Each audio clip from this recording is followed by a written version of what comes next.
Hey Caesar, this is Jeff with Zucor Marketing. We're based out of San Antonio, Texas, and as promised, here's your website analysis. So in this video, I'm going to show you how you can get more customers online. We're also going to run through a couple of things that you can implement right now, and aside from reviewing your website, we're also going to look at one of your top competitors' website and show you how they're currently beating you online and what you can actually do differently to, of course, counteract that. So first, we'll start off with your website.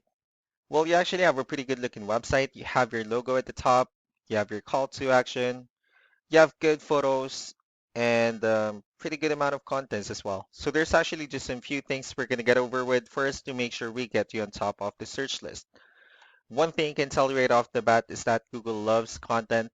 Google actually would like to see a minimum of 1,500 words on a homepage. And in addition to this, the more content you'll have, the more you look like an expert in Google's eyes.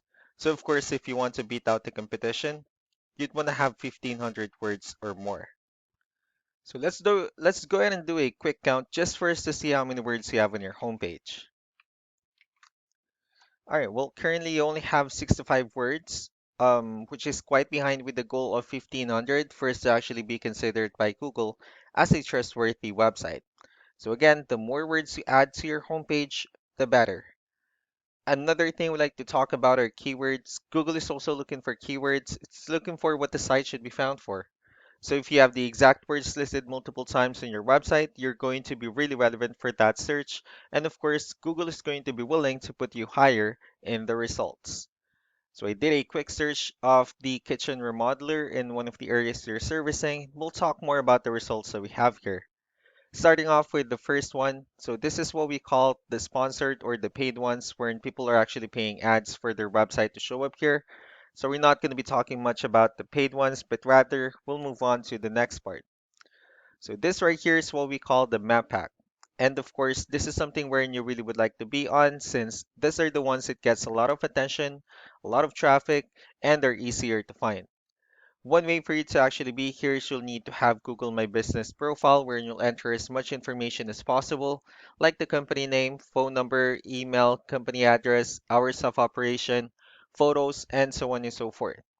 And also, if you add those same information into as many directories as possible, like on Yelp, Yellow Pages, Angie.com, that'll really help you a lot to appear in the map pack faster.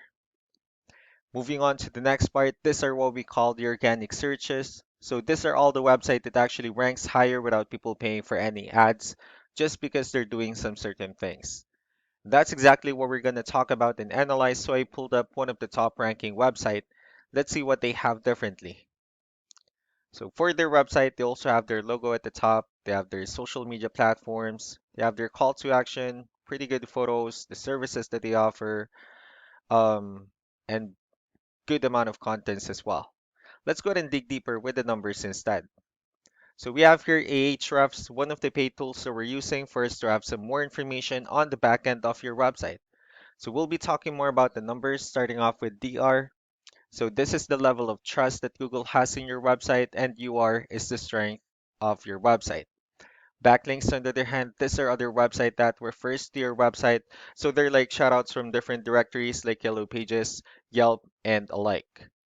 One important thing that I need to discuss about backlinks and referring domains is that this actually needs to be a 2-to-1 ratio. So this 32 referring domains that you have, these are what we call the good or strong backlinks. And the rest of the missing backlinks, those are what we consider the spammy backlinks. Let's also take a look at your competitors' numbers. So with DR and UR, it actually shows that they have more numbers, which simply means that Google actually finds their website a much more trustworthy and a stronger website. Although you have more backlinks, but since they have more strong backlinks and more keywords, they were actually able to get more traffic out of it. So what you can actually do differently on your end is you just need to increase the number of your keywords and make sure to increase the number of the strong backlinks for you to have a much better ratio. And as a result, you'll definitely get more traffic out of it. So let's go ahead and take a look at the strong backlinks and keywords that they're using. And let's discuss the importance of this too, especially in making your website stronger and better. Starting off with the strong backlinks. So these are all the directories they're currently listed on that actually brings them a lot of attention and a lot of traffic. That's why they're also ranking higher in the searches. Next are the organic keywords. So these are all the keywords they have listed on their website. So when customers search for these specific words, their website will show on top of the list. If you also look at the numbers under volume, these are the total number of people that searches for the specific keywords on Google every month. So that's how important in choosing the right keyword is. That way more customers will be able to find your website quicker and easier. Another thing we like to share about keywords is what we call the hidden keyword. So for every photo that you have listed on your website, you can actually rename them with a hidden keyword instead. That way you'll be able to have more hidden keywords added into your website, and not only that, of course, for those keywords to not to be repetitive on your website as well. So just to wrap things up, the most important things that we can do to improve your ranking is first the amount of content, wherein we're going to add more words into your homepage. That way Google will actually consider your website a much more trustworthy website. Next are the backlinks, wherein we're going to add your information to more directories as possible. That way we can actually bring you more traffic and of course the higher chances of your website in appearing in most of the map pack searches. Last but not the least will be the keywords, wherein we're going to help you out in adding more keywords and of course choosing the right ones. That way more customers will be able to find your website faster and easier. So these are all the things that you can actually implement right now. And of course, we can also help you out in making these changes and more with the goal of getting you many new customers. I'm also going to be following up just to get some feedback about the ideas I discussed on this video. So I really do appreciate your time. Y'all have a wonderful day. Bye.